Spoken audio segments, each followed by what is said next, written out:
которые входят в подразделение.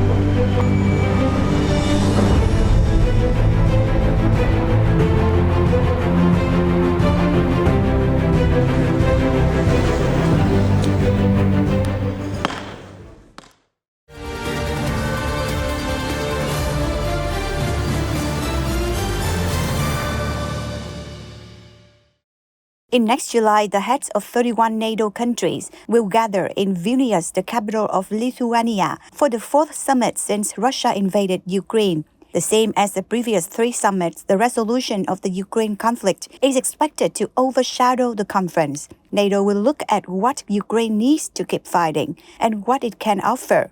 NATO will welcome Finland, a new member from April. They also discussed the case of Sweden. NATO has invited Ukrainian President Volodymyr Zelenskiy, so we'll also talk about Kiev's accession process.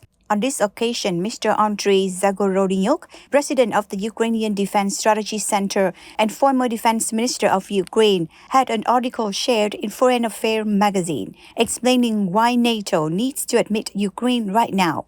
What about it? Please find out in today's program. NATO Secretary General Jens Stoltenberg, during a visit to Kiev in April, said, all NATO allies have agreed to let Ukraine join. Ukraine's future lies in NATO. Ukrainians have heard it many times before. For most of the past 2 decades, Kiev sought NATO membership. For much of this time, NATO has let Ukraine spin on its own. In 2008, the coalition promised Ukraine's participation, but never seriously considered it. Instead, for the first time, NATO concluded that Ukraine's accession was not worth it, as it would damage relations with Russia. After the Kremlin annexed the Crimea Peninsula in 2014, NATO decided that Ukraine's membership would require NATO to spend too much but get too little in return. That was before Russia launched an all-out offensive. In the past 15 months, everything has changed. The West's relationship with Russia quickly fractured. NATO countries began to increase military aid to Ukraine. Kiev used the support to thwart attacks from Russia and gradually pushed back. Ukraine has forced the Kremlin to spend ammunition and equipment at an astonishing rate, reducing Russia's overall power. In doing so, Ukraine has demonstrated that it is not a burden to NATO, but in fact a valuable asset. NATO exists to help protect Europe. Since Moscow's offensive began, no country but Ukraine has done more to keep Europe safe. However, there is still no real wave of support for Ukraine joining NATO.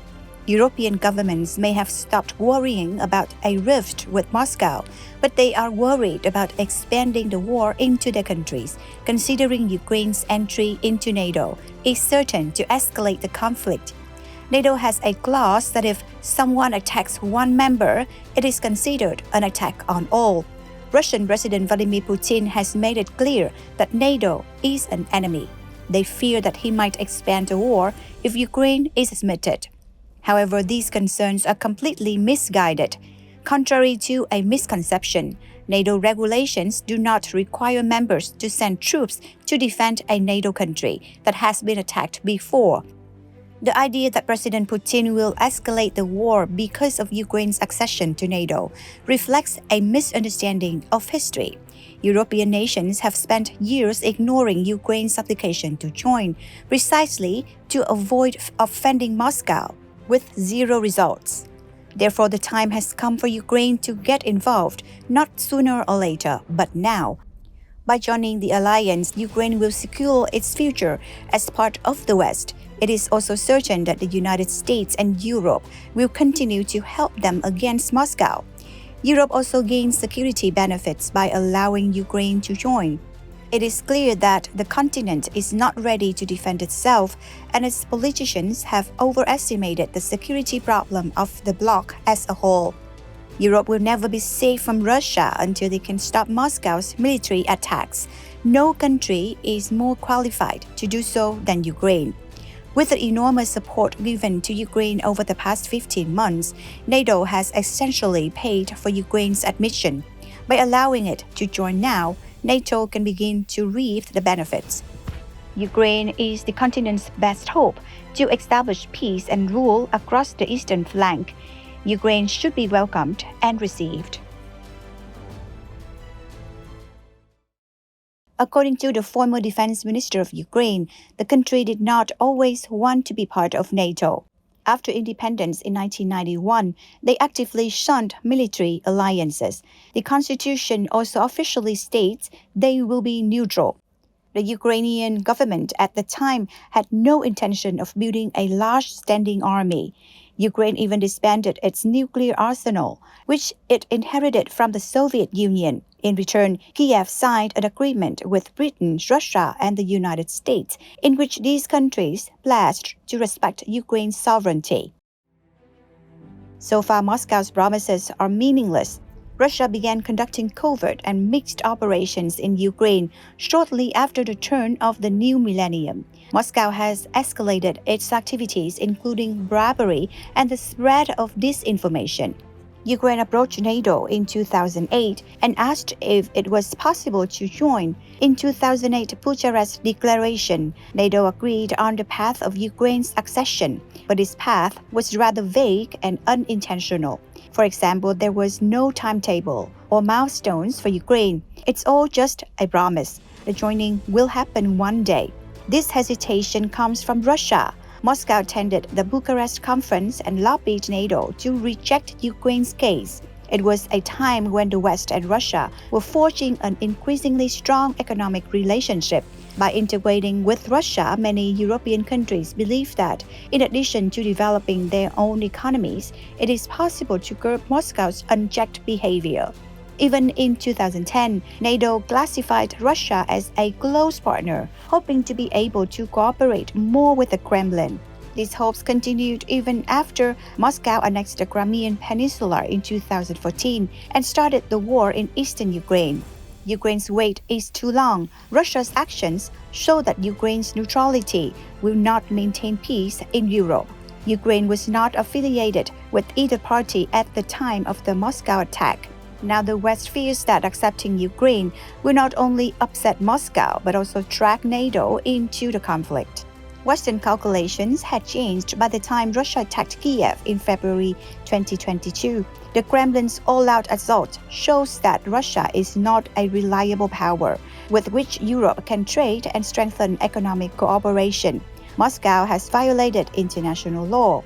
NATO was hesitant to supply Ukraine with weapons for self-defense, but has begun to send more, both in quantity and quality. Today, NATO equips Ukraine with advanced tanks, short-range and long-range missiles. Ukraine is ready to receive Western-made fighter jets. In turn, Ukraine proved that the aid was not charity. In the process of fighting with Russia, Ukraine has produced hundreds of thousands of well-trained soldiers through practice. The Ukrainian military has provided the West with extensive knowledge on how to defeat Russian forces. Ukraine still has huge industrial facilities despite Russia's bombardment. It is not arrogant to say that with experience and ability to fight on the ground, the Ukrainian armed forces can be the best unit in Europe today. Therefore, for NATO, Ukraine must be a very welcome member. Ukraine's knowledge can make up for it, as NATO's security architecture has many recognized and unrecognized vulnerabilities. For example, consider NATO's defense industry. Despite years of tension with Russia, European nations let the sector shrivel up after the Cold War. As a result, when the war in Ukraine broke out, most of the NATO countries found that aid caused stockpiles of weapons and ammunition to dangerously low levels. In some places, including Germany and the United Kingdom, the supply of weapons would only last a few days if all-out war broke out. Factories are reluctant to hire more workers and struggle to ramp up production. These countries may need Ukrainian producers to replenish stockpiles. NATO may also need Ukrainian armed forces. Most European armies maintain small numbers of well-trained, precision-guided, high-tech equipment to defeat the enemy. But the war in Ukraine has shown this system is ineffective against an adversary like Russia, which is well-versed in electronic warfare. The Russian paramilitary company Wagner also pioneered new, non-traditional ways of fighting that limit the effectiveness of large firepower equipment, such as aircraft and artillery. Ukraine has deployed a huge number of troops to stop these onslaughts. The rate of ammunition consumption by both Russia and Ukraine has far exceeded initial estimates. NATO clearly needs a larger and better equipped force if it is to ensure that it does not fall victim to Russia in the future. Ukraine's large and talented army should be part of NATO. Ukraine has another advantage for NATO, which is its proximity to Russia. Under NATO's current strategy, the frontline states will have to hold out against the Russian attack until Europe and the United States can send troops and weapons. It was a risky gamble. As the Russian attack shows, even a poorly trained Russian force can sometimes capture large amounts of land in just a few days. If Moscow wants to gain control of the territory of Estonia, Latvia, or Lithuania, the US military may not arrive in time. The situation will become too late. In contrast, Ukrainian units are nearby. They are able to get to the battlefield quickly and do what they've been doing very successfully for the past 15 months, which is to contain Russia. Talking about Kiev helping other countries against Moscow, it seems premature as Ukraine is currently fighting Russia at home. It is true that at present, Ukraine does not have many reserves, but neither does Moscow. If Russia attacks elsewhere in Europe, that could happen when the war in Ukraine has subsided. According to Mr. Zagorodnyuk, Western leaders are aware that the Ukrainian army is very powerful. The U.S. Defense Secretary once said, Ukrainian forces have remarkable ability and courage, as we have seen throughout the war. NATO Secretary General Stoltenberg once told journalists that he fully believes Ukraine can defeat Russia because of courage, skill, and determination. Even Yevgeny Prigozhin, the leader of Wagner, said that Ukraine is one of the strongest armies in the world. Ukrainians are like Greeks or Romans at their peak. Western policymakers still do not seem to take Ukraine's entry into NATO seriously. In May, for example, Mr. Stoltenberg warned that although Ukraine would eventually join, it would not be a good idea to do so in a time of war. German Defense Minister Boris Pistorius said that although the door to Ukraine was open, it was only a narrow slit. Now is not the time to decide. Neither Stoltenberg nor Pistorius said exactly why they object to Ukraine's application, while welcoming Finland easily. Their arguments are actually easy to deduce. NATO can no longer harbor any illusions about Russia's nature, but NATO members do not want to go to war with Russia. In their minds, Ukraine's admission to NATO in the midst of this conflict could lead to widespread war. The fear stems in part of NATO Article 5, which states that an armed attack against one of its members would be considered an attack against all. Most casual observers believe that, in other words, NATO nations are obligated to send troops to defend a member state that is attacked. However, Article 5 stipulates that each member acts as it deems necessary to help the attacked party, which means allowing NATO members to respond flexibly. For example, when the United States invoked Article 5 after 9/11, many NATO countries did not send troops to Afghanistan to fight the Taliban. In the current context, Ukraine might well already be a NATO country. Ukraine receives tens of billions of dollars in help from partner countries in various forms, such as weapons, humanitarian aid, and economic aid. Ukraine benefits from training soldiers in the West. Ukraine receives detailed intelligence from the United States. Ukraine has never asked NATO to deploy troops in its territory. There is no reason to do so. Unlike the smaller NATO states, Ukraine has a huge military force that can deal with Russia on its own. Some Western analysts are still concerned that Ukraine's admission to NATO will lead to an escalation of tensions. President Putin has repeatedly stated that Russia will never allow Ukraine to join NATO. Some policymakers fear that accepting Kiev could provoke President Putin to widen the conflict. But this is based on a fundamental misunderstanding of Putin's motives. The Kremlin's ultimate concern has never been that Ukraine will join NATO, despite what President Putin might say in public. Instead, Ukraine is resisting Russia's colonial ambitions. Russia has escalated militarily in response to that ambition by attacking Ukraine. Western assurances that Ukraine would not join NATO did not stop him from acting. One thing needs to be reiterated: Ukraine should join NATO immediately. But unfortunately, Kiev will almost certainly have to wait. An unanimous vote of all members is required to add a country to the alliance. There are still many NATO member states that oppose Ukraine. In Vilnius, however, NATO should at least move beyond vague promises about Ukraine's future, going into the details of helping Kiev join the alliance.